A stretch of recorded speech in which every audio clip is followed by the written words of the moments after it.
ওই হ্যাঁ বল। খাবি? তুই তো অনেক দূরে, কেমনে কি? বিকাশ নাম্বার দে, পাঠিয়ে দিতেছি।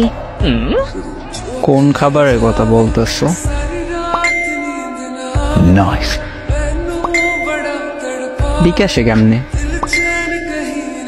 আরে আজ আম্মু গরুর দুধ জাল দিচ্ছে, আমি তো খাই না, তাই তোরে টাকা পাঠাইতেছে, তুই কিনে খাবি। ও, তুই গরুর দুধের কথা বলছো? কেন? আমি আরো ভাবছি কিছু না। লজ্জা বেটা। এখন সব দোষ আমার। তো কার? নিজেই তো বলছো খাবি। সব নেগেটিভ ভাবো তো আমার কি দোষ? এইভাবে বললে কেউ বুঝবে না গরুর দুধ খাওয়ার জন্য বলছো, সবাই ওইটাই বুঝবে যেটা তুই বুঝছো। ফাজিল। তুই আমায় বানাইছো ফাজিল? নিজে হইছ।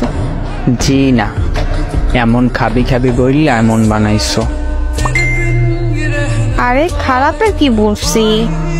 সোজা বললেই পারতি আজ গরুর দুধ কিনে রাখছে, আমি খাই নেই, তুই খাইলে আয়।